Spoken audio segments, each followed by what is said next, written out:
ஒழுங்கா நான் சொல்றத செய். இல்ல உன் இன்டர்னல்ல கை வைப்பேன். ஹலோ brothers and sisters, நான் உங்கள் மோகன் ராஜ். Undue influence. இத பத்தி section 16 of the Indian contract act 1870 சொல்லியிருக்காங்க. ஒரு பர்சன் அவங்களுடைய பவர், பொசிஷன் இதெல்லாம் பயன்படுத்தி ஒரு அன்ஃபேரான அட்வான்டேஜ் மத்தவங்க மேல கெயின் பண்றாங்கன்னா இதை நம்ம அன்டியூ இன்ஃபுளுன்ஸ் சொல்றோம். தன்னுடைய பவர், பதவி இதெல்லாம் பயன்படுத்தி இன்னொருடைய வில்ல நம்ம சேஞ்ச் பண்றோம், இன்ஃபுளுன்ஸ் பண்றோம், இல்ல மேனிபுலேட் பண்றோம், என்ன வேணா சொல்லிக்கோங்க. ஸோ அவங்களுடைய சாய்ஸ அவங்களா மேக் பண்ணாம நாம அவங்களை டாமினேட் பண்ணி மேக் பண்ண வச்சுதான் இருக்கணும். ஸோ இதுல ரிலேஷன்ஷிப் எக்ஸிஸ்ட் ஆகும்.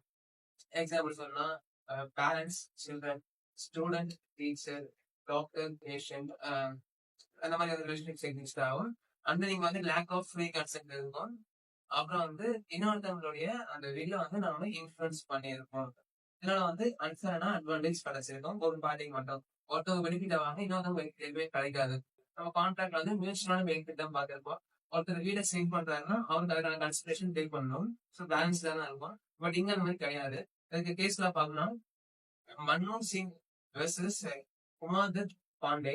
இது 1890 அலகாபாத் ஹைகோர்ட் நடந்த கேஸ். ஏன்னா மன்மோகன் சிங்கோடைய ப்ராப்பர்ட்டிய உமாதத் பாண்டே அப்படின்ற ஒரு ஸ்பிரிச்சுவல் குரு கிஃப்டா வாங்குறாரு. எப்படின்னா